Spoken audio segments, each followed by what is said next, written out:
falando sobre uma comparação, né, que o Stoilen, né, faz entre o strain e o MAPS, que é o deslocamento do anel mitral. E ele coloca algumas considerações, né, uma que saiu agora em junho, foi quase final de junho, né, 20 e pouco, uma publicação que ele fez com relação, comparando o MAPS com uma strain, né? E me chamou a atenção porque eu acho que algumas coisas têm que ser esclarecidas com relação a essa publicação, né? Eu não sou contra o MAPS, temos trabalhos de MAPS muito bons, inclusive, estava falando para a ISAM, né? No diagnóstico diferencial de estenose aórtica de baixo fluxo, baixo gradiente, com pseudoestenose, por exemplo, esse é um trabalho fantástico de MAPS, né? Ele diferencia muito bem. Mas o MAPS não deixa de ser uma medida global da função, assim como, por exemplo, a fração de ejeção. Ele não leva em consideração alterações segmentares ou regionais, né, da contratilidade. Então, não sei se vocês querem comentar alguma coisa, João, Caio e Sam, antes de começar a apresentação, com relação a isso. Fica a palavra. Eu vou começar, então, professor. Eu sou fã do Stoiler, assim, quer dizer... Eu também sou. Aprendi bastante com ele, eu reviso. Ele já tem uma tendência muito forte de fazer estudos com MAPS, né, do estudo Hunt de 3, ele tem um estudo populacional bem grande lá. E acho que a ideia dele inicial era fazer um strain, valor global derivado do MAPS, que é válido, digamos assim, para qualquer aparelho, qualquer pessoa, mas não invalida a robustez do strain, né, do strain, não só o global, do strain longitudinal regional também, que o strain não é só o número, né, como a gente utiliza diariamente, e não tem como correlacionar certas coisas que ele fala, correlacionar com o volume sistólico, porque a ideia do strain é detectar algo antes que caia a fração de ejeção objetivamente, e o coração, como nem o João diz, todo mundo diz, né, ele dá um jeito de manter a sua função, né, aumentando o strain circunferencial, modificando outros padrões.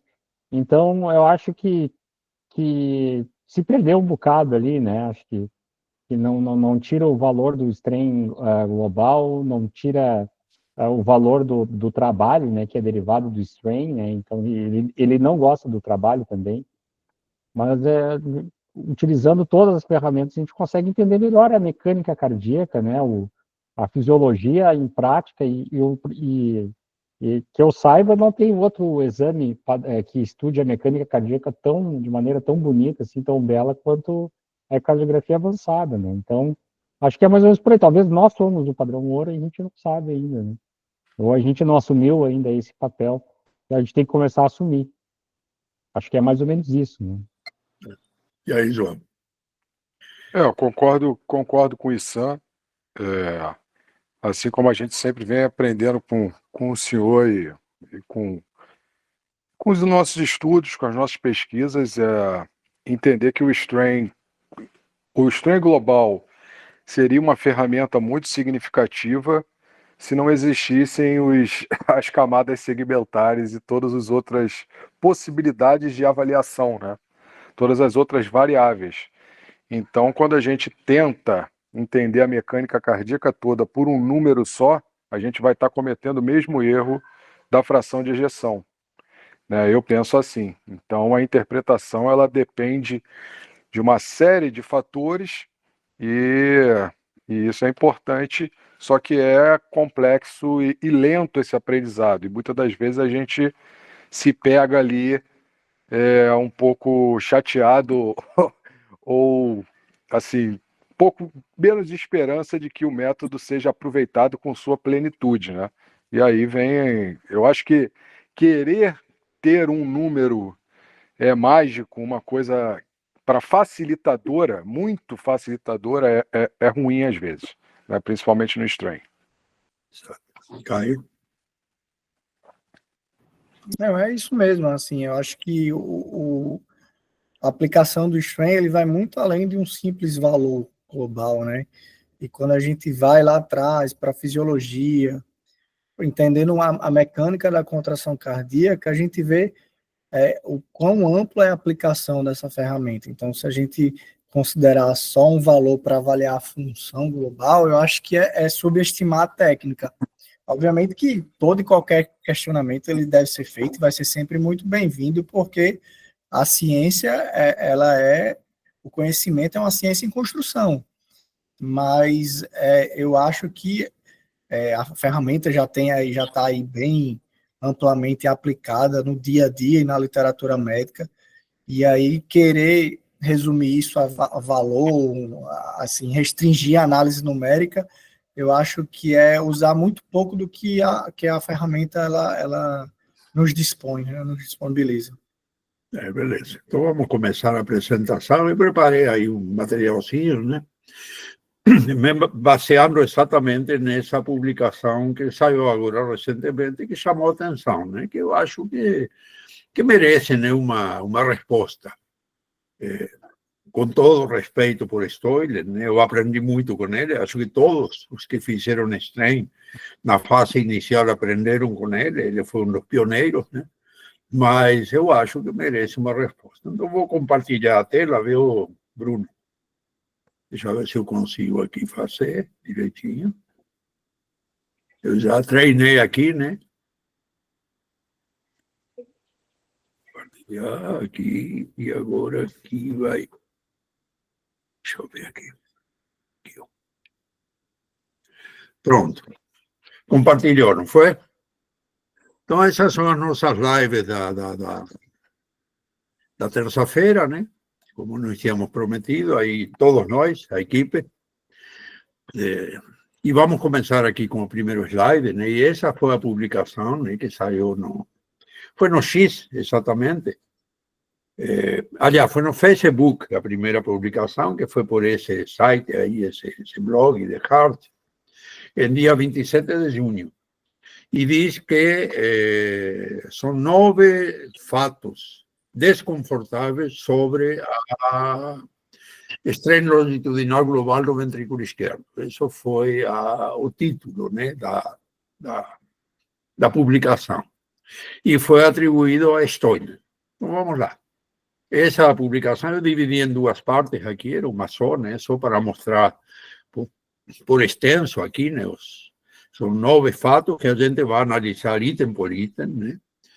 Nós fazemos questão de que todo mundo que está aqui participando emita a sua opinião, pergunte, né, tire suas dúvidas e participe da nossa live, que é isso que vai enriquecer exatamente essa live aqui, que eu acho que é uma troca não somente de opiniões, sino também de experiências, né?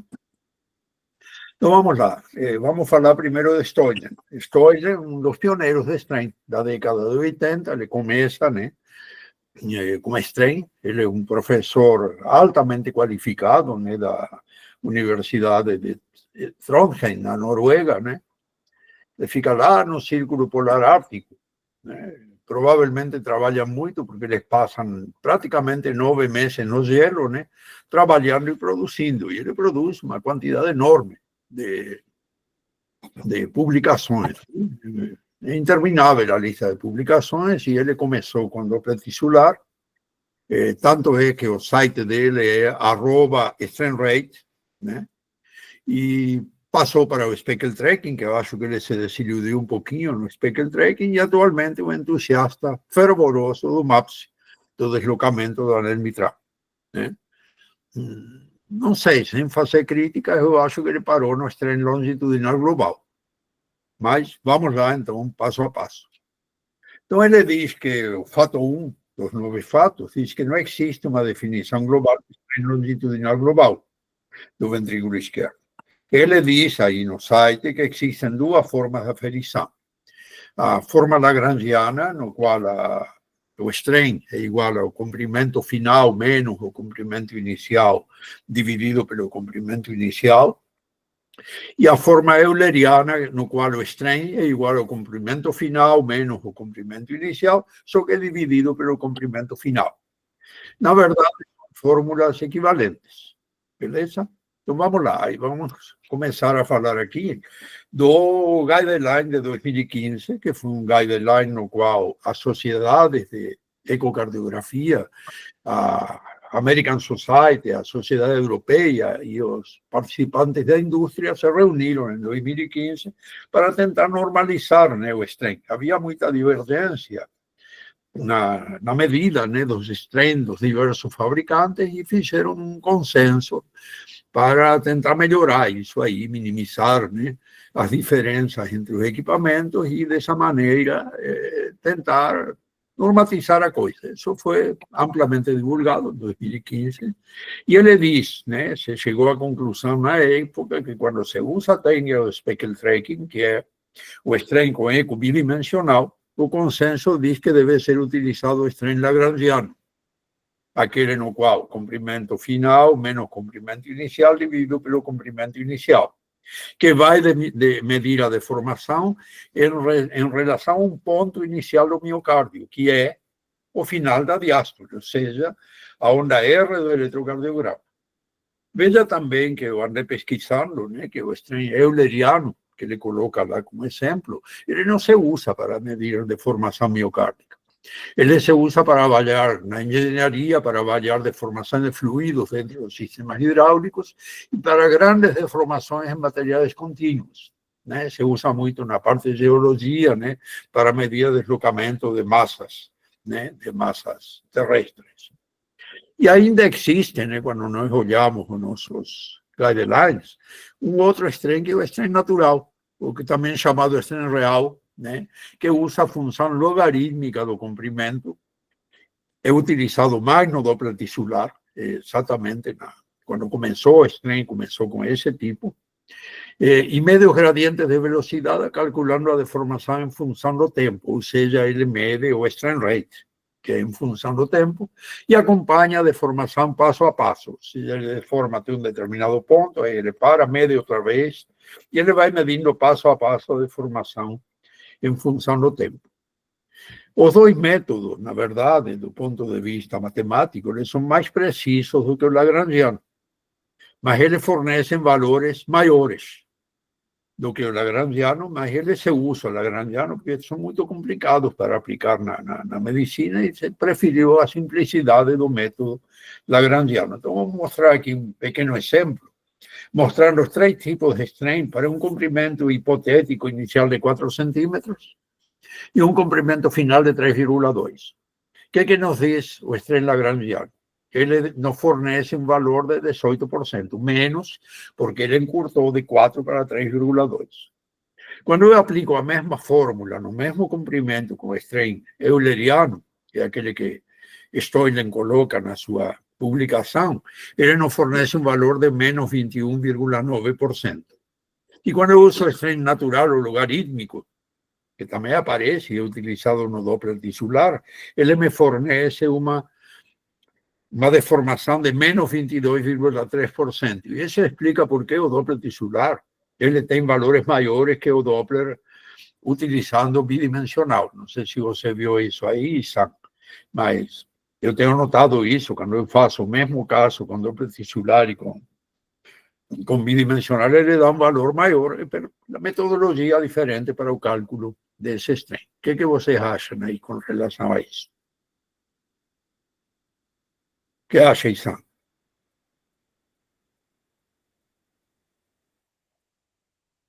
Eu acho que aquele, para iniciar, né, a respeito daquele artigo da Task Force, da ICVI e ACE, foi bastante interessante que pegaram várias marcas de aparelhos, mesmo paciente, foram fazendo strain em todos, e não só o strain, fração de injeção, função diastólica, enfim, né? E mesmo lá em 2015, com a variabilidade dos softwares que teve, a variação do strain global, que é o que ele foca, que é o global, que a gente não está falando no global, mas o que ele foca no global foi bem menor do que a fração de injeção, por exemplo, né? A variação do strain foi inferior a 4% e a fração de injeção, sei lá, foi 10%, se não me engano. Se a gente variar 10% a fração de injeção de um paciente, pode sair de função normal para uma disfunção, né? Então, apesar de ele falar mal, né, de não ter uma definição, e a gente utiliza Está normatizado agora um strain só, uma forma de cálculo, sempre foi no longitudinal. A variabilidade interobservador e intraobservador, mesmo com softwares diferentes, é pequena, né? Menor do que outros parâmetros clássicos da ecocardiografia, e sem falar em cálculo de área valvar, de PISA, e aí a gente entra em outro mérito aí que vai ter variação bem maior do que os 4%, 3,7%, se não me engano, por cento do strain, né? Então, é um método bastante robusto, né? Mesmo antes de ter uma estandarização, uma padronização, e agora, desde então, os softwares eles vêm mais parelhos. O que diferencia mais, a gente tem uma maior variabilidade é na regionalidade, né? Com diferentes marcas, tem estudos mostrando e comparando com ressonância, e fizeram até curva ROC para definição de área fibrótica, né, na ressonância.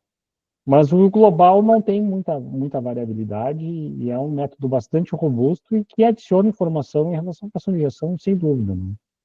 Em relação ao strain Doppler, assim, eu uso mais o strain Doppler para a parede inferior, quando eu estou com dúvida, e parede lateral no estresse, assim, para tira-teima, com alguma coisa assim. E não me preocupo tanto com o valor do strain, sim, a presença de contração pós-sistólica, ou uma redução do strain em comparação ao repouso, né? É mais comparativo do que usar num dia a dia mesmo, assim, para ter uma diferença significativa, né? Eles é melhor nos basais e médios, o apical não é tão bom. Então, eles são diferentes, né? E ele é menos dependente da frequência cardíaca, né?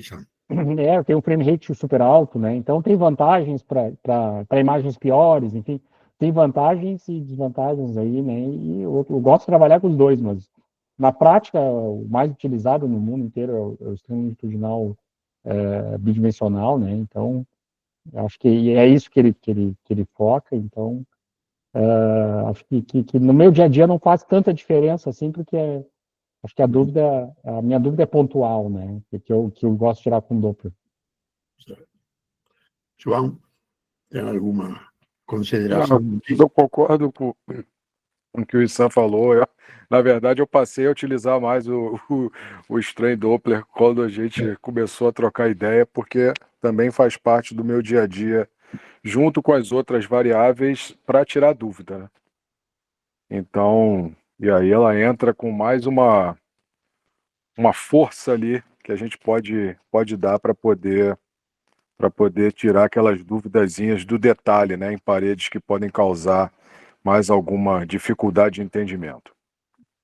Beleza, vamos continuar então. O próximo, o segundo item, o fato número 2, ele diz que devido a isso, né, em consequência, o strain longitudinal global não tem um padrão ouro, portanto não pode ser validado. E produz o fato 3, que diz que os valores medidos dependem do tipo de aquisição e do método empregado. Então aqui eu coloco, né, conforme o guideline, né, ora, conforme o guideline, a técnica do speckle tracking, que é a mais utilizada hoje com eco bidimensional, né, sempre deve ser utilizada a fórmula lagrangiana, né, onde o comprimento inicial é determinado no final da diástole, ou seja, na onda R do eletrocardiograma ou no momento do fechamento da válvula mitral. E tanto é que hoje os equipamentos todos automaticamente iniciam a medição no ponto da onda R do eletrocardiograma. E a maioria das estações de trabalho dos equipamentos permitem também, sem eletrocardiograma, determinar o fechamento mitral como ponto inicial do strain. Então, de certa maneira, isso já estaria normatizado, né? Pelo menos nos equipamentos mais recentes, né? A partir de 2016, 2017, quando a indústria começou a se adaptar a esse novo guideline, todos eles passaram automaticamente a iniciar a medida no final da diástole. Antigamente não, antigamente você escolhia o momento do ciclo cardíaco no qual você marcava a borda endocárdica, né? Equipamentos antigos da ESAOTE, por exemplo, equipamentos antigos da GE, né? Os próprios Vivid 7 na época, com sistema Tontec, você podia determinar o ponto, mas a partir do momento que eles estabeleceram como início ou final da diástole, todos eles passaram a obedecer esse critério. Não sei se vocês concordam ou se tem algum equipamento que permite fazer esse tipo de medição fora desse contexto aí que está no guideline. De certa maneira, invalida um pouquinho esse argumento, né, de que não tem padrão ouro. Tem um padrão ouro com uma variabilidade pequena, como falou Sam, tá? Embora, né, o strain global não seja um parâmetro que a gente leva tanto em consideração, né, porque é um número, mas ele tem um padrão. Eu acho que já está estabelecido isso aí de forma bastante consistente. Não sei o que vocês acham aí. Caio, o que acha? Não, é isso. Tanto é, professor, que isso aí não é uma preocupação para a gente que usa o método, porque a marcação já é feita baseada no traçado do eletro. E aí, se eventualmente você tem um traçado, um ciclo lá que de fato você ficou na dúvida, você pode fazer esse ajuste manual, né, no offline. Então, realmente, confesso que isso aí não é nenhuma preocupação. Tem um traçado bom lá do eletro, já foi, né? Como você disse, já está padronizado. Olha quem está aqui querendo me mandar um abraço. Opa! E aí, Pedrinho? Abraço para você também, Pedrinho. Boa noite. E aí, o que você acha?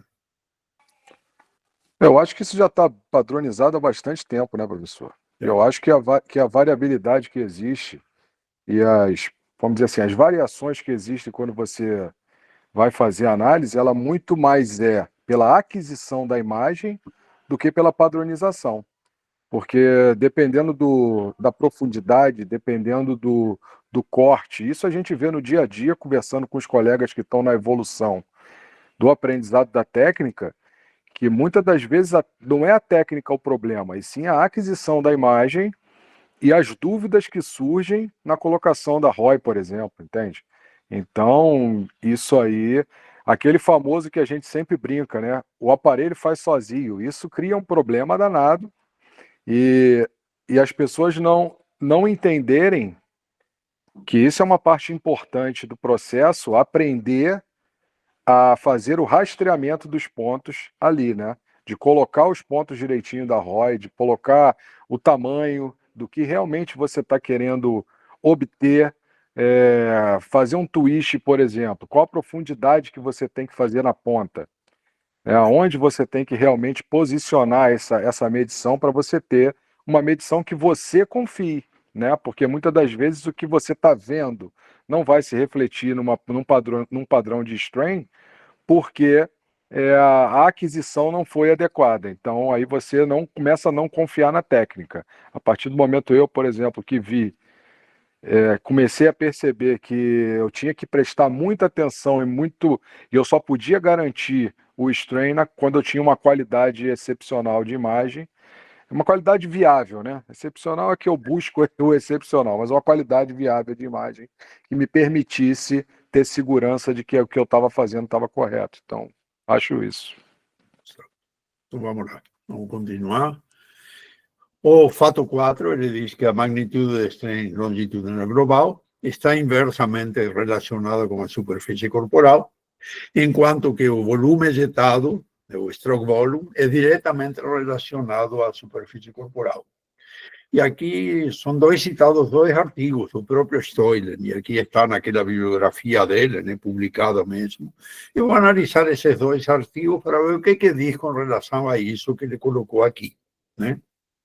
Então, o primeiro artigo é esse aqui, relação entre a excursão do plano mitral, né, e o strain longitudinal em indivíduos normais. Esse estudo Hunt, né, que estávamos comentando hoje com Isam, né, que é um estudo bem antigo, né, que está sendo desenvolvido lá na Noruega, né, eu acho que de 2018, acho que vem de antes, inclusive de 2018. Então, ele diz aí nesse artigo que o encurtamento do eixo longitudinal do ventrículo pode ser mensurado pelo MAPS, sim, nada contra. O MAPS ele vai medir o deslocamento do anel mitral em relação à ponta do ventrículo esquerdo. Mas o strain longitudinal mede um encurtamento relativo, segundo ele, equivalente a normatizar o MAPS pelo comprimento do ventrículo esquerdo. Sim, o MAPS mede centímetros de deslocamento, o strain mede porcentagens de deslocamento. São diferentes. Claro que é óbvio que o MAPS mede apenas deslocamento do plano mitral. E o deslocamento de cada, e o strain longitudinal ele mede o deslocamento de cada segmento a partir da onda R do eletrocardiograma. Ele não mede o deslocamento global, ele mede o deslocamento do segmento basal, segmento médio, segmento apical, de todos os 17 ou 18 segmentos miocárdicos. E essa progressão, nós já sabemos, e isso é uma coisa muito importante, que não é apenas o número, a observação, é a progressão da deformação do base para o ápice do ventrículo. Isso é muito importante também para poder entender a mecânica miocárdica. A ponta trabalha para manter a função ventricular, sem dúvida. Ele trabalha mais do que a base, porque por uma questão de alinhamento de miofibrila, por uma questão de o coração helicoidal apresenta filas longitudinais mais próximas da região apical, que ficam olhando diretamente para o transdutor, e por isso elas são capturadas de uma forma muito mais eficiente na região apical. Tá? Por outro lado, as fibras oblíquas, né, elas são melhor medidas pelo strain circunferencial, e assim por diante, né? É uma questão de ângulo. Ele calculou nesse estudo, em 1.266 indivíduos normais, sadios, o MAPSE e o strain longitudinal, ele procurou um estudo prévio, ou seja, não foi, na verdade, uma análise simultânea que ele fez. Ele estudou MAPSE, eu acho que num grupo de pacientes de banco de dados, e aí ele calculou, ou já tinha calculado o strain longitudinal. Não sei, ele não explica exatamente isso aí.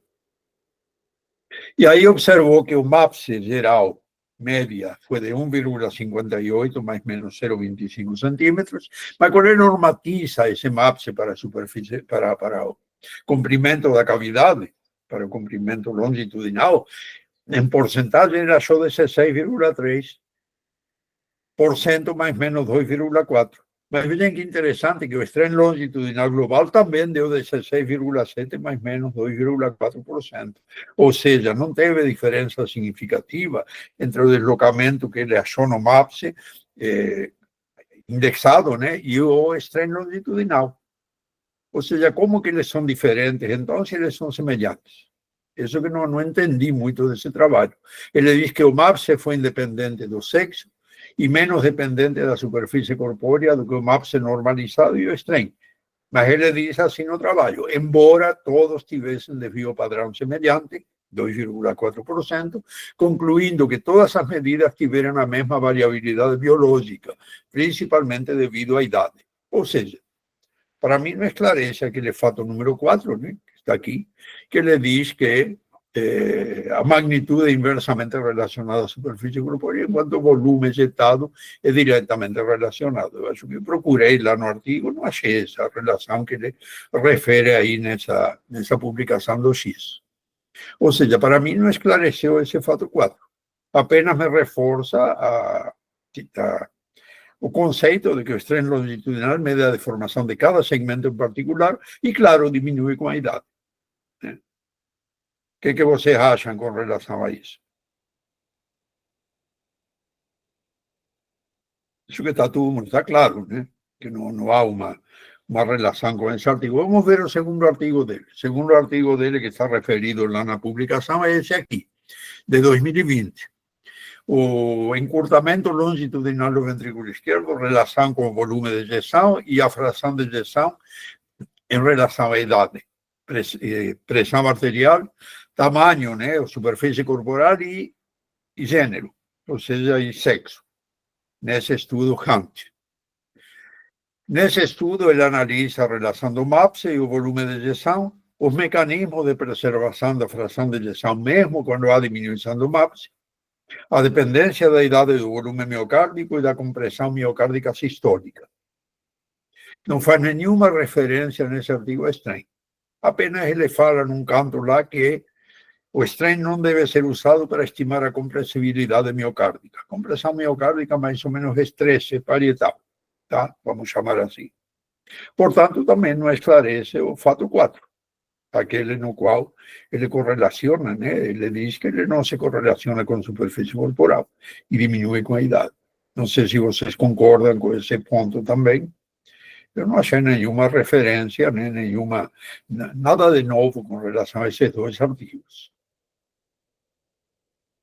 Concorda? Então vamos lá. Fato 5. E, portanto, o strain longitudinal é relacionado ao sexo. E aí ele usa, né, outro trabalho, né, o trabalho aquele inicial, né, de 2018, mas também não esclarece nenhum dos fatos acima mencionados. Claro que se relaciona ao sexo. Nós sabemos que o sexo feminino tem um strain longitudinal um pouco maior que o sexo masculino. A única diferença é com relação à torção apical. A torção apical do homem é maior que a torção apical da mulher. Porém, todos os demais parâmetros na mulher são maiores que no homem. E aí diz que, fazendo com que a superfície corporal e o sexo sejam fatores confundidores do strain longitudinal, tanto para prognóstico como para diagnóstico. Isso que ele diz aí, eu, francamente, né, eu acho isso. Não sei o que vocês acham com relação a isso, se dá para opinar com relação a esse conceito de que são fatores confundidores. O que acha, Isam? E a fração de injeção também é diferente no homem e na mulher, né? E a fração de injeção, ela não deixa de ser utilizada no dia a dia. É muito interessante criticar algo sem colocar no contexto. E o valor de referência é uma coisa e o valor patológico do strain é outro. A gente não... A gente deveria ter em cada laboratório, né, um valor de referência da nossa população para ter uma ideia o que é normal para a minha população, para os pacientes que eu atendo, enfim. Mas o valor patológico ou de tomada de conduta é outro, né? Assim como o strain do ato esquerdo, assim como o strain do VD, assim como a própria fração de injeção. Então, eu acho que não faz muito sentido, né, esse tipo de afirmação. E o strain, eu estou um pouco preocupado com o strain global, né, assim, com o número, eu estou preocupado com o padrão dos valores, como é que eles se comportam, como é que está a ponta, como é que está a base, e se o paciente tem regionalidade ou não. Então, eu acho que, utilizando o strain como substituto de fração de injeção, talvez não tenha grande vantagem mesmo no raciocínio dele, mas se a gente olhar o strain de uma outra maneira, como ela deve ser vista, até um strain de 22 pode ser patológico. Acho que é isso que está faltando para ele, né? Ver esse poder da ferramenta e juntar as peças para poder fazer um diagnóstico, porque só o número é que nem pegar um paciente infartado com 55% de fração de injeção e dizer que está bem, e o cara está com a ponta parada ou com a parede inferior parada. Então, eu acho que falta contextualização clínica e uma análise mais crítica do método, né? E aí, João, concorda? Concordo, meu professor, que a gente sempre discute, né? O método condicionado a um valor global de strain, ele vai estar sujeito a inúmeras variáveis e vai estar sujeito a muito erro. Né? Muito erro. Se você não botar num contexto do indivíduo e não usar as outras ferramentas que a gente possui, strain rate principalmente, e agora o trabalho, e você utilizar também os padrões, né, que a gente vem estudando ao longo do tempo, e o que a gente está se dedicando muito agora, que é o padrão evolutivo dentro das patologias, eu acho isso que é o fantástico da coisa, né? Eu acho que o strain, ele ajuda a nós entendermos o padrão evolutivo de patologias. Fisiologia é adaptação, né? Como acontece essa adaptação e quando a gente vai... que o coração se adapta. Parabéns. Quando a gente tem que intervir, né, mestre? Quando a gente tem que intervir. Se ele servir para dar diagnóstico de insuficiência cardíaca com fração de ejeção reduzida, não adianta nada, né? Dizer que o strain está baixo quando a fração de ejeção é 30. Não. Nem precisa de strain. Exato. O strain tem que ser usado exatamente para o diagnóstico diferencial nos casos duvidosos. Exato. É o que a gente vem falando há muito tempo, né? Uhum. Vamos para a próxima aqui, o fato número 7. E ele diz que, assim sendo, o strain longitudinal global não se correlaciona com o volume de injeção na população normal. E aí ele cita esse artigo aqui, né? O deslocamento do plano atrioventricular, do MAPS, relacionado à anatomia e à deformação do plano, são dados desse estudo e ele usou os mesmos 1266. Foi um trabalho de 2023.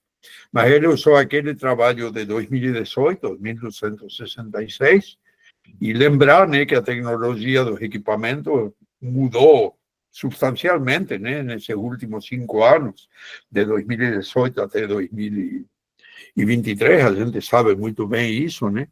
E ele demonstra que o MAPS, que mede em média 1,6 centímetros, e a onda S' que mede em média 8,7 centímetros por segundo, né, a velocidade do anel tricúspide, se correlacionam com o volume de ejeção e a fração de ejeção. O estresse longitudinal se correlaciona com o MAPS, sim, longitudinal se correlaciona, uma medida, né, longitudinal, e a onda S' e também com a fração de ejeção, mas não se correlaciona com o volume de ejeção, segundo esse trabalho. Então, vamos considerar aqui do ponto de vista da fisiologia. No meu entender, pelo menos, né? Eu gosto muito de fisiologia, vocês sabem, né? Nós sabemos que a fração de ejeção se correlaciona razoavelmente com o estresse longitudinal global em corações normais. Mas isso não ocorre quando nós temos alterações segmentares ou mesmo da contratilidade global, como falou Issam agora há pouco, né? Lembrando que tanto a fração de ejeção como o volume de ejeção são medidas volumétricas e são globais, de caráter global. Eles não analisam em particular cada segmento do miocárdio. E são menos influenciadas pelas alterações segmentares, ou seja, você pode ter uma fração de ejeção normal, um paciente que infartou, que tem um aneurisma apical e a fração de ejeção está boa, o resto compensou. A pressão intraventricular, por outro lado, lembrar que é um fluido, e os fluidos são incompressíveis. Portanto, eles vai se propagar dentro da cavidade de forma uniforme por todas as paredes da cavidade. Ou seja, a pressão vai ser igual em todos os pontos da cavidade. E a deformação miocárdica, ele mede o deslocamento de cada segmento do miocárdio, usando, como falei, como referência a condição inicial de cada segmento, ou seja, o final da diástole. Portanto, não deveria, não deve ter relação com volume, que é outra medida. É uma medida volumétrica, não estamos medindo deslocamento, estamos medindo porcentagem de deslocamento segmentar. São magnitudes diferentes, não vejo, eu particularmente, nenhuma correlação entre esses parâmetros quando você analisa do ponto de vista fisiológico. O que vocês acham aí? Diga aí, João. Não, o senhor fez aquele paralelo, né? Você não pode comparar variáveis totalmente diferentes com condições físicas diferentes. Como é que a gente vai poder fazer isso, né? Eu sempre penso assim, quando eu vou entender a fisiopatologia e os mecanismos cardíacos ali, né?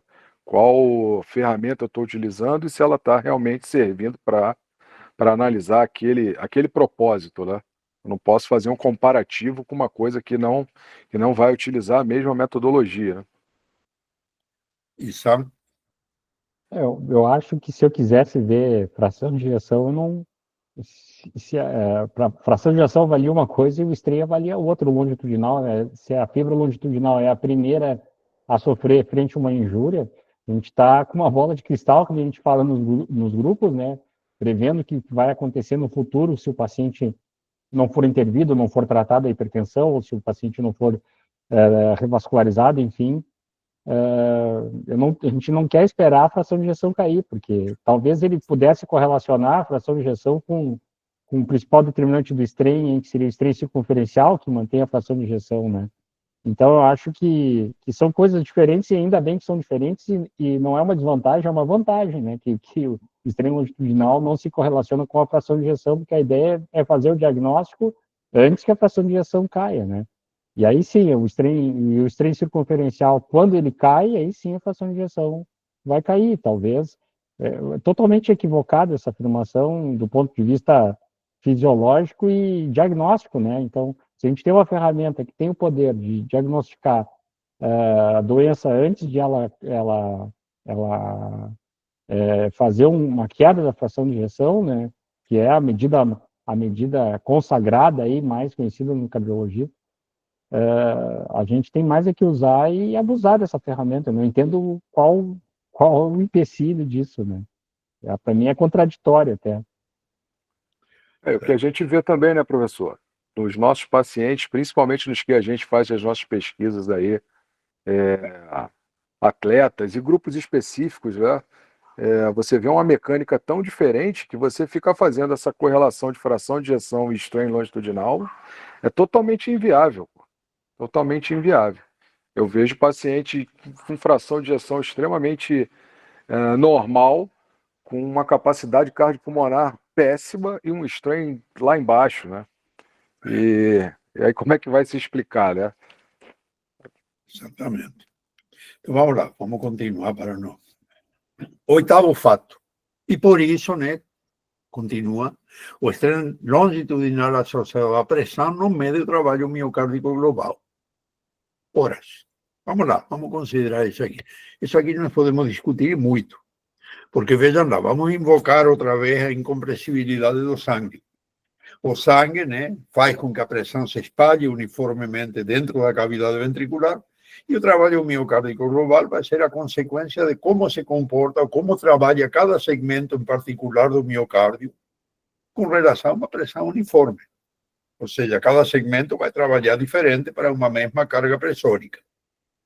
Se ele trabalha harmonicamente, como esse exemplo que eu mostrei aqui, né, com um aumento progressivo do trabalho da base para o ápice, que é decorrente dessa conformação helicoidal do miocárdio, né, da conformação das fibras miocárdicas, né, com uma boa eficiência acima de 94%, 95%, e com pouco trabalho desperdiçado. Isso que nos interessa, não tem nada a ver com o problema da pressão. A pressão obviamente, nós medimos a pressão no manguito e o que o software do equipamento faz é integrar essa pressão com a cavidade miocárdica, com o trabalho de cada segmento miocárdico, mas não esquecer que a pressão é constante em todos os segmentos miocárdicos, por uma questão física, né, de hidráulica, ela vai ser a mesma. O que muda é o trabalho de cada segmento do miocárdio. A ponta trabalha mais do que a base. Nós já sabemos isso e sabemos que o strain também da ponta é maior que o strain da base. Nós também já sabemos isso. Então, eu acho que é incongruente, né, você falar que não mede, que o trabalho miocárdico global não pode ser medido pelo strain. Pode sim. Pode sim. Trabalho miocárdico é força e volume, ou seja, pressão e volume. O volume você está substituindo pela deformação segmentar. Se eu pegar o volume ventricular e uma curva pressão-volume, vou fazer o trabalho global.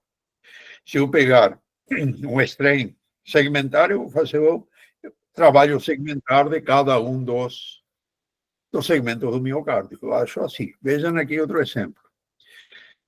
Pode haver isso aqui também. Eu posso ter aí um strain normal, 21%, porém com um trabalho miocárdico igual a esse aqui. Um paciente com hipertensão grave, e aqui quero que o João comente esse caso aqui, no qual a ponta trabalha para compensar o resto. O resto está trabalhando muito mal, principalmente essa região da parede septal, né, inferoseptal e septal, e a ponta está trabalhando para ele tudo. Ou seja, o strain vai ser normal, mas o trabalho miocárdico, principalmente a eficiência miocárdica, está muito baixa, 94%, e paciente hipertenso, né? Hipertenso importante, no qual o ventrículo se adapta para manter o débito cardíaco, para manter aquele strain. O que achas? Professor, eu acho que primeiro assim, o fato que foi comentado, eu acredito que o professor não use, não o senhor, né? O professor não use lá tanto o método do trabalho miocárdico. Eu não concordo com o que foi dito. Obviamente a gente consegue ver o trabalho global, a gente fica utiliza o método há muito tempo. Nesse caso, quando eu vejo uma imagem como essa, obviamente eu compreendo que existe uma eficiência muito grande de condição contrátil, nesse processo contrátil apical, certo? Por que eu digo isso? Porque se você não tiver com um strain rate também muito bom no segmento, você não vai ter esse aspecto de trabalho, né? A gente tem muito paciente com strain longitudinal dentro da normalidade, até alto na ponta, e o strain rate, como já está caindo um pouco no processo patológico, por exemplo, de uma hipertensão, você não tem esse trabalho todo em região apical, né? Então aí eu acho que, por uma questão de pós-carga, você vai ter que utilizar muito a ponta e a eficiência vai ser muito alta quando você une todas as variáveis e toda a questão de eficiência junto com contratilidade, você chega a um trabalho que ele vai ser condizente àquilo que tem que ser feito naquele momento pelo músculo cardíaco, né? Então, precisou dele, ele vai responder se ele tiver eficiência e se ele tiver a condição de contratilidade. Então, aí a técnica ela demonstra isso para a gente com uma facilidade muito grande de compreensão. O Sam fala muito bem sobre isso, né? O que isso traz de condição de você compreender a fisiologia e a fisiopatologia, né? Isso. O trabalho, depois que a gente começa a utilizar, não quer parar mais, né? Porque é muito interessante a avaliação tanto do paciente isquêmico, do hipertenso, de pacientes do dia a dia, né? Pacientes de verdade, assim, do nosso consultório, pacientes com doenças prevalentes. Então, o trabalho ele é fantástico, assim, ele adiciona informação ao strain, do ponto de vista. Paciente isquêmico desmascara, a área isquêmica demonstra a área isquêmica melhor, muitas vezes até no estresse físico, na bicicleta, com frequência alta. Talvez o strain, para quem não está muito treinado, o bullseye, o padrão do strain não pinte uma área isquêmica e bota no trabalho, fica demarcado como se fosse uma prova mais glamurosa, aí, como, né, mais bonita de se ver. Então, eu acho que a gente tem que usar mais, é interessantíssimo, adiciona informação e discorda do Tolstói. E provavelmente, como o João falou, não usa no dia a dia e não viu a aplicabilidade nos pacientes com doenças prevalentes, né? Talvez não faça diferença quantos pacientes vai ter com amiloidose para botar no trabalho, mas diariamente, se ele pegar 10 pacientes hipertensos por dia, ele vai ver 10 padrões de hipertensão, a evolução da doença que me diz o João, e vai ver que o método adiciona informação e faz toda a diferença, né? Professor, e olha só como é que é legal. Só volta esse bullseye, por favor. Olha só como é que é bacana, né? Se você tem um paciente com 170 por 110 de pressão, paciente hipertenso, você fez o trabalho miocárdico. Provavelmente esse paciente tem uma HVE excêntrica e ele não está trabalhando bem na parede livre, que era a parede livre que deveria trabalhar. Ele está sendo compensado pela parede contralateral, parede anterior e inferior. Inferolateral, anterolateral, as paredes livres, elas não estão funcionando bem, né? Não é isso que a gente vê no processo inicial de adaptação pela hipertensão. Isso aí já tá avançado. Então, assim, a gente vem estudando isso há muito tempo e o que é muito legal do trabalho biocárdico é você entender a evolução a fisiopatologia da doença, cada etapa, cada estágio, e quando você tem que intervir. Eu não estou dizendo aqui que todo mundo, obviamente, aqui sabe que você tem que intervir numa pressão dessa. Se fosse o que a gente estivesse discutindo, né? Ah, não vai tratar? Obviamente que vai. Mas a demonstração que a gente já tem degraus na escala da fisiopatologia da doença já está subindo ali, né? Eu não tenho um padrão inicial, já tenho um padrão um pouquinho mais avançado. Então vamos para o último ponto agora, que ele diz que o estresse longitudinal global é dependente da idade. Então, óbvio, né? Isso aí, né? Todo tem dependência da idade, né? Qualquer parâmetro de função tem dependência da idade. E o estresse não deixa de ser um parâmetro de função, né? Ele também depende da carga, do tipo de atividade, né, que o indivíduo faz, das comorbidades que ele possa ter, hipertensão, diabetes, outras, né? Múltiplos fatores, né? E vamos ver o que diz aí a inteligência artificial com relação a isso, né? Eu estou gostando bastante de inteligência porque ela responde rápido, né? Veja aqui, com o envelhecimento nós temos perda progressiva de miócitos, né? Devido à diminuição da capacidade de duplicação das células-tronco nativas que nós temos no coração e que nós perdemos aproximadamente 3 milhões de miócitos por dia. E à medida que avança a idade, né, essa reposição vai sendo menos eficiente. E ao longo da vida, né, isso vai ser compensado pela hipertrofia, né, ou pelo aumento do volume dos miócitos, que vai levar a um grau de hipertrofia, né, pode mascarar, né, a atrofia muscular, e essa adaptação impede, né, que haja uma adaptação contrátil do miocárdio com a idade. Então, na verdade, é nada mais óbvio, né, do que todos os parâmetros de função mudar com a idade, né? E é isso aí que nos responde assim de uma forma bem singela, né, a inteligência artificial. E agora aqui tem mais um lembrete que é muito importante, que nós já viemos falando, né, e isso a gente repete por extenso e toda hora, né, que não se deve usar um número para catalogar a deformação. Tá? Aquele famoso menos 18%, para mim não serve para nada. Eu tenho que ver o contexto. Até uma deformação numericamente ótima, né, pode manifestar uma condição anormal. Por exemplo, eu tenho um paciente com strain de 23%, está ótimo, é um hipertenso. Ele pode indicar exatamente isso que estávamos falando, né, uma atividade apical muito maior, né, que vai compensar o resto da deficiência contrátil da região basal do ventrículo. Ou ao contrário, né, nós podemos ter um strain longitudinal abaixo de 18%, né, em atletas treinados, indivíduos ativos, não precisa nem ser um atleta muito treinado, indivíduos ativos, né, que não precisam de tanta deformação durante o repouso.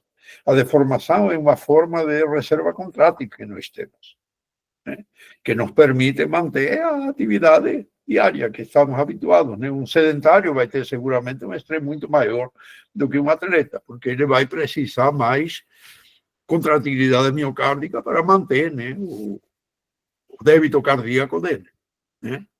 E ainda mais, né, uma deformação global normal num paciente com coronariopatia, isso o Issam já falou, pode mascarar alterações importantes da contratilidade segmentar se não olharmos para o traçado, para a progressão do strain da base para o ápice, para o aspecto do mapa polar, é muito importante, para o índice de contração pós-sistólica, para outros parâmetros como deformação circunferencial, strain rate diastólico, rotação, twisting e principalmente correlação com a clínica do paciente. E assim nós temos muitos exemplos. Queria que comentassem com relação a esse lembrete. O que vocês acham? Isso, eu estava eu gosto de falar isso, né? Só uma observação. Eu estava eu tenho uma relação de amor e ódio com o strain. Eu estava numa depressão antes de fazer o curso com vocês aí da esportivo, assim. Primeiro que é difícil conversar a respeito de strain, né? Porque muita gente tem essa visão geral de que o strain é um número, que 22 é normal, que 18 é normal, que, enfim. E outra porque a gente parece que está fazendo algo de outro mundo, né? E aí a pessoa fica olhando assim, não sabe, parece que a gente está inventando, né? Então foi muito legal aí o curso de medicina esportiva e vocês me adotarem aí para o grupo da ECOP. E eu voltei para uma fase de amor com o strain e eu faço diariamente desde 2014, 2015 e brigava e aí às vezes a gente festejava com o strain, às vezes brigava, mas agora eu estou numa fase mais madura de relacionamento e nada na vida é definitivo, assim, não vai ser um único parâmetro que vai fazer o diagnóstico do nosso paciente, tem que fazer sentido, né? Tem que correlacionar com a clínica, tem que correlacionar com os achados bidimensionais, a gente tem que ser obsessivo com uma imagem, tem que ter treinamento para o strain sair legal, né? Tem que ter repetição, tem que ir atrás dos casos, a gente tem que acompanhar. Não é só um número, é um paciente com uma história, é pai de alguém, esposa de alguém vai ter uma doença, a gente tem que ir atrás e aprender com os erros também, né? Principalmente, para ver, para a gente poder utilizar na nossa rotina e com certeza a gente vai ter muito mais vitórias do que derrotas utilizando o STEM, né, no nosso dia a dia. E aí, João? Eu acho, assim, o número, ele veio num primeiro momento tentando ajudar, né? Como sempre, a gente tenta fazer a imagem, tenta fazer um diagnóstico e facilitar esse diagnóstico. Eu acho que, e acredito que é muito mais fácil para quem atende o paciente e faz exame ao mesmo tempo ali, dentro de um laboratório que tem contato com o paciente, entender detalhes de sintomas que você não consegue ver numa ecocardiografia bidimensional e com o strain você vai tirar aquela sua dúvida, né? É nisso aí que eu pego muito. Eu acho que o strain contribui muito mais no processo do que lá no ponto de você definir, principalmente quando a gente está avaliando essas doenças de grande prevalência, né? É muito melhor você definir uma placa de 30%, 40% numa descendente anterior ali, com trabalho miocárdico, você ter essa oportunidade num paciente que não tem nenhum sintoma e não teria nenhuma alteração, tanto no strain longitudinal quanto no eco bidimensional, por exemplo, né? Então, assim, a gente não pode parar em um número, a gente tem que andar algumas casas e interpretar bem todas as variáveis possíveis para que faça sentido junto com a clínica do paciente, né? Isso é fundamental, não tem como ser um número só. Então podemos concluir isso aqui, né? Não é numerologia, é ecocardiografia avançada. É isso que nós temos que propagar. E eu acho que é isso que vai beneficiar não somente o paciente, sino também a nossa progressão, né? A nossa experiência e o nosso conhecimento. Eu acho que por aí, eu acho que vou fazer o seguinte, vou interromper aqui, deixa eu ver aqui, vou deixar de compartilhar para a apresentação, pronto, e agora nós podemos, eu acho que encerrar, né? Uma hora, né, exatamente de conversa, eu achava que ia demorar mais, mas até que foi bom, né? Tivemos uma plateia excepcional, né, hoje, pelo que eu vi aí, fiquei muito feliz com tudo isso, né? E eu acho que é um passo a mais, né, para a divulgação do strain sério, né, que seja feito de forma séria, consciente, né, utilizando todos os parâmetros, todos os recursos que o strain nos fornece, que não é apenas o número de 18%, não. Não é apenas o strain longitudinal, existe uma série de outros parâmetros que a gente deve levar em consideração e associar, né, ao nosso estudo do dia a dia. Eu sei, demora mais tempo, é um pouquinho mais trabalhoso, mas o diagnóstico sempre vai ser muito mais gratificante do que você apenas se ater a um número, 18% normal. Não, e o cara tem um infarto do miocárdio, você não viu, porque o extremo foi 18%. Então, queria que vocês encerrassem aí. João e Sam, palavras finais.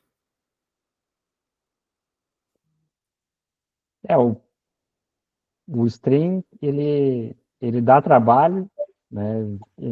Não é rápido, né? Não é o automático. A gente tem que ser obsessivo com a aquisição das imagens, com o eletrocardiograma, com a posição do ROI, fazer e refazer muitas vezes, mas é o que vai fazer diferença para o paciente, em alguns casos, vai ser a nossa obsessão e não olhar só um número, porque se a gente olhar só um número, a gente vai errar, que nem a fração de injeção no estresse, no estresse, se a gente utilizar só a fração de injeção para dizer se o paciente é isquêmico ou não ia adiantar, porque a fração de injeção se mantém por um mecanismo compensatório, assim como o strain se mantém por vários mecanismos compensatórios, não só o longitudinal. Então, acho que é isso, ter uma visão global do método. Ele é o padrão ouro, na minha opinião, para avaliação da fisiologia cardíaca, né, da deformação. Não tem outro método na cardiologia que pode substituí-lo, né? E é uma maneira muito nobre de a gente entender mesmo a fisiologia e a fisiopatologia das doenças do nosso paciente. Então, usem o strain, façam o strain, se apaixonem, briguem, mas não deixem de fazê-lo, porque, como eu falei antes, ele traz muito mais felicidade do que tristeza no final da história. É isso, agradecer a todo mundo aí pela disponibilidade, terça-feira à noite. E eu entendo hoje o strain como uma técnica que permite, dentro desse cenário de inteligência artificial, de toda a discussão que existe da substituição até de médicos em realização de exame, que é o que vem se falando, né? Você ter uma técnica onde você possa fazer um raciocínio, onde você possa pensar em manutenção de saúde, em longevidade do paciente, porque a partir do momento que você faz diagnósticos cada vez mais precoces e intervém de uma maneira precoce, você consegue fazer isso. É um tipo de medicina que vem sendo propagada, uma medicina nova, que não era para ser, mas assim, a medicina nesse sentido, a gente tem uma ferramenta na mão, como o Sam fala, e lá no grupo a gente tem essa ideia de que a gente tem uma bola de cristal ali e a gente tem que saber usar ela, né? Porque se a gente não souber usar, a gente não vai estar prevenindo, a gente não vai estar fazendo diagnóstico, a gente vai estar simplesmente colocando um número. E colocar um número, pelo menos nós de todos os grupos vemos que isso não ajuda em nada, né? Porque a gente vê número sendo colocado o dia todo e o diagnóstico passando batido. Então é isso aí, vamos dar aquele gás e esforço é necessário e uma cobrança também, né? A técnica tem que ser valorizada financeiramente. E um lembrete importante, né? A roda anda e gira, né? Ou seja, estão vindo novas metodologias aí, como a strain tridimensional, que provavelmente vai revolucionar também essa parte do diagnóstico, porque ele vai ser mais rápido. Ou seja, aquele tempo que a gente dispensa em fazer essas análises e capturas, nós fazemos num batimento único, né? Praticamente todas as dimensões do strain num batimento único, inclusive com a possibilidade de incorporar dois tipos de strain no mesmo batimento, que é o strain de área, né? Ele coloca o strain circunferencial, integra com o strain longitudinal para você saber, ter uma noção melhor, né, de como se comportam as diferentes camadas endocárdicas, né? O strain longitudinal mede a camada subendocárdica, o circunferencial mede mais a camada subepicárdica, e aí você vai ter uma visão global. Claro que isso é uma coisa que ainda vai evoluir, mas sempre ficar alerta, né, de que a tecnologia avança, e avança muito mais rapidamente do que a gente pensa, né? E digo eu que comecei com modo M há muitos anos atrás e hoje estamos aqui com ecocardiografia avançada, né? Coisa que nunca imaginei que ia acontecer. E estou olhando aqui para o doutor Jair também, que começou junto comigo na década de 70, né? E que hoje estamos surpresos, né, com relação a esse avanço da tecnologia e que tomara continue avançado cada vez mais. Então é isso, pessoal. Agradecer muito a paciência de todos vocês.